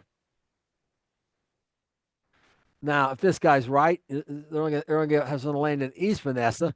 If this, this guy made him probably just spaced them evenly or something. But just notice here's that bay we talked about. I mean, his land's actually gonna be way up here. Okay, Manasseh's not gonna have any of. He's not. Ephraim's gonna have this land, none of the land of Ephraim. And Manasseh is only going to have some of the northern land of what's East Manasseh today. But no division of the tribe. Manasseh ain't going to be split up from itself at all anymore. The children of Joseph next to each other. Naphtali, Naphtali again, using that kind of that bay and that bay and that be way up here. Maybe a little bit of what's Naphtali today, but notice all this other type of land, including coastland and the like, and the ports up here. Okay, it's changed the total character of them. And Asher, who's been down along the coast, that's been his thing. Still have some coastland, but way up here off our map. Okay, north of our map here, way up here, and it says it's gonna have very mountainous land. Some of the land's gonna be very mountainous, except, and this probably goes over to the Euphrates River for a ways, and then kind of comes down this, you know, this border's not it's spelled out, but we don't know where these places are, all of them. So the guy who drew this map just drew a straight line down, which is kind of common. But we'll look at there's a little evidence perhaps we've gotten since this map was drawn. We get a little better shape. We'll look at that when we finish here. So now we can see and notice who's living down here: the Levites and the priest. A possession to the Levites. A, and the priests are going to live here. And notice that curse has been reversed. They're no longer separated. They're not scattered all over the place. And why? We'll talk about that in a minute here when we finish up with Ezekiel here with our last section here of the rest of the tribes. In Ezekiel 48, 23 through 21, 23 to 29, we finish up with this. For the rest of the tribes, from the east side to the west side, Benjamin shall have a portion. By the tribe of Benjamin from the east side and to the west side, Simeon shall have a portion. By the border of Simeon from the east side to the west side, Issachar shall have a portion. By the border of Issachar from the east side to the west side, Zebulun a portion. From the border of Zebulun from the east side to the west side, Gad a portion. By the border of Gad on the south side southward, the border shall be from Tamar under the waters of strife in Kadesh to the river towards the great sea. This is the land which shall divide by lots unto the children of Israel for an inheritance. These are their portions, says the Lord. Okay. We've shown that river, that brook of Egypt. There's a wadi there today. And he's the only one. Notice only Dan has it described in the manner like we saw before, this town, blah, blah, blah. And Gad. Everyone else just east to west. And when we talked about the general outline, it told us from here down, it was the Jordan River, except. So now, what do we see? Benjamin, compared to before, is now south of Jerusalem instead of it being in. But notice he's right next to Jerusalem, still in that place. Now, everyone's under the protection of Messiah. He doesn't really have to worry anymore about the safety feature. So, have coastland for Benjamin. No, and worry about an invasion coming on the coast. And again, son of the right hand, the temple faces the Holy of Holies on the east side of the temple. To the right hand of that is the south. If you're facing east, right hand is south. Where Benjamin is, the son of the right hand, right next to the father, as before, to the place of his dwelling. And then what? Simeon, no longer divided. No longer that curse has been lifted. Now, we're going to stop right there. Why has this curse been lifted from Simeon and Levi? Why are they no longer need to be scattered? Because Messiah is reigning. And remember, we talked about the tribulation of the kingdom. We showed how everyone who's left among the Jewish people, all of Israel will be saved because all of them will accept him as rule. Because the rebels the ones who aren't killed in the crushing, that's literally what tribulation means. In the tribulation, Messiah gathers them all to the wilderness and destroys all the rebels out from among them of what's left. All the people in Judah, in the land of Judah and Jerusalem, have already accepted him. Everyone was outside that is brought and given the choice, and those who reject him are crushed and destroyed, wiped off the face of the earth. All of Israel's saved because all that's left of Israel accepts him. And so all these have had their hearts changed. As we read about, I believe it's Joel chapter, no, is it Joel chapter 2? No, it's Zechariah. Anyways, when the Spirit of the Lord comes upon them, the spirit of supplication, have had their hearts changed. Levi and Simeon are no longer plotting everyone's, or are no longer making these conspiracies and the like. They don't need to be kept separate from each other and scattered and kept separate from one another, kept separate eternally scattered and externally scattered as well. Separated between them and internally scattered anymore, because their heart has been changed. And see, that's the key to the whole thing, is a changed heart will give you new boundaries. Now you got Issachar down here, Zebulun and Gad. And we go compare our allotments. Well, Gad was over here. Here we'll talk about him. We'll talk about him in a minute. Issachar was way up here, and now he's way down here. Simeon is the other one that may have some overlap. Some of these cities that were in Simeon may end up being potentially inside Simeon, although Benjamin may end up getting them all. Issachar, Zebulun, remember, farm country is down here. This is desert today, but the desert's going to bloom like the rose. So perhaps farm country again. No coast, if this is guessing right, for Issachar or Zebulun. But Zebulun didn't have any before anyways, and perhaps more farm country. And Gad,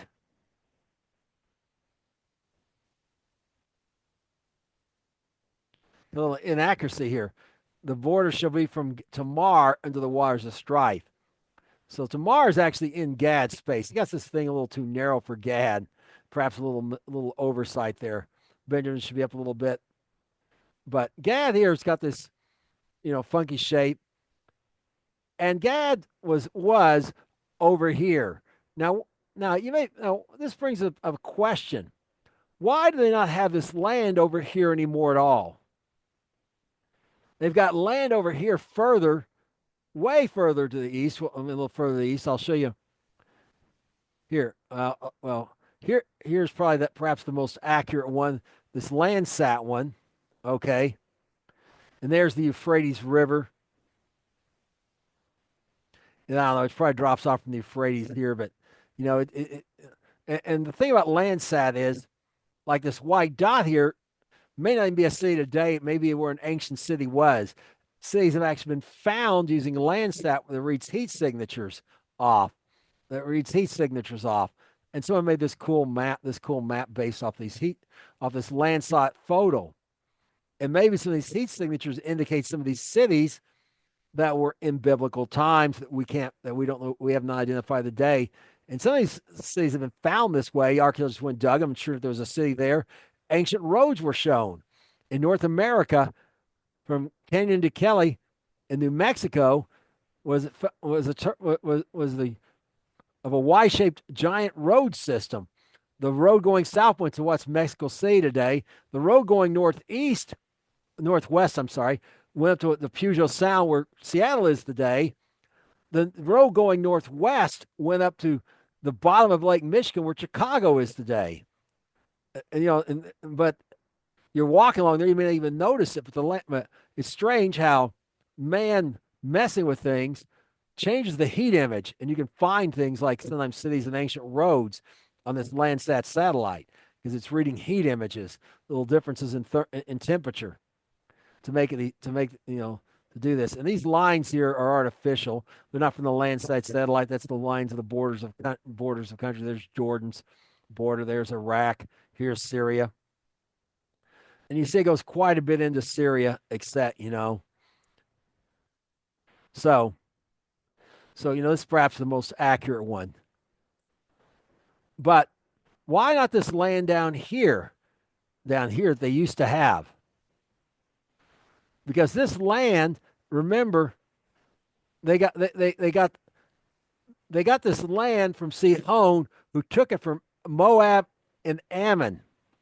Now at that time, God allowed them to continue to live there. But remember what he said. He would not give them so much as a footbreadth the land of Ammon and Moab, the children of Lot. This was the West Ammon that had been taken over. This was North Moab that had been taken over by Sihon, and they took it from Sihon. Well, in the future, that was temporary. That was temporary, but this was going to be given back to Ammon and Moab. Israel will not have so much as a footbreadth of it. And that's why you don't see, and here's a picture, an overlay picture. Here's roughly the ideal. Of course, it should be bowing out this way probably. It doesn't matter. This is desert. He's going to cause the desert to bloom, remember. Desert today, I should say. But here's tongue tied here. But down here is Ammon and Moab. And that all that land that was there is going to return to Ammon and Moab. Even though nobody lives in it, God's not giving it to Israel. It was given to the children of Lot. And in the future, that will be honored under Messiah. So, Israel's going to live within its own boundaries, as it were, as well. So the important lesson for us out of all this, our final thought should be this. That when you come into surrender to Messiah completely, total surrender, and he changes your heart, he will give you new boundaries. Things will not be like they were before at all. And it's worth mentioning here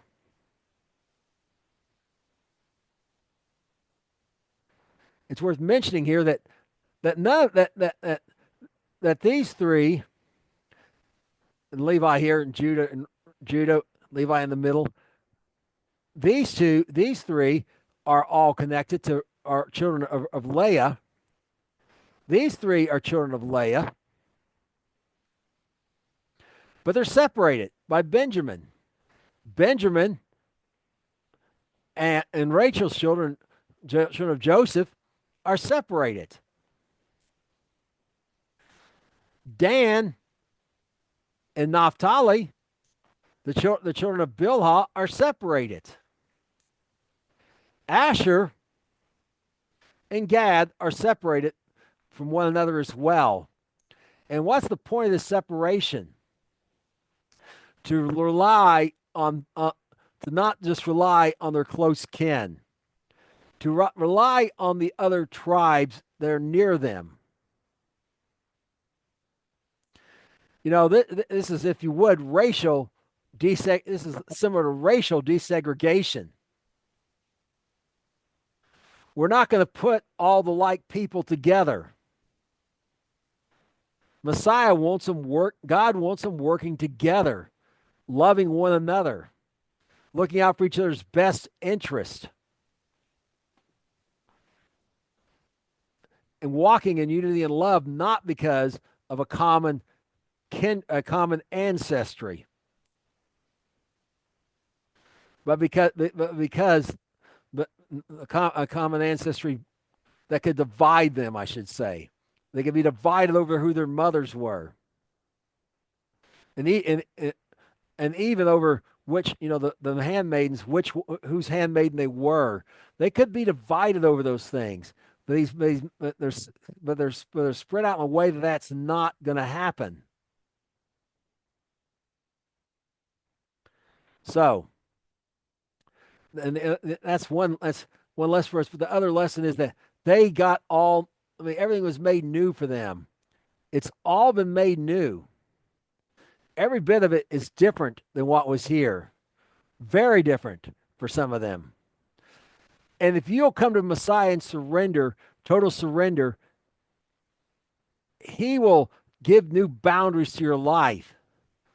The things you're used to now will be gone and replaced with better things. He will make all things new for you as well. That's all I have for this week. Until next week, shalom.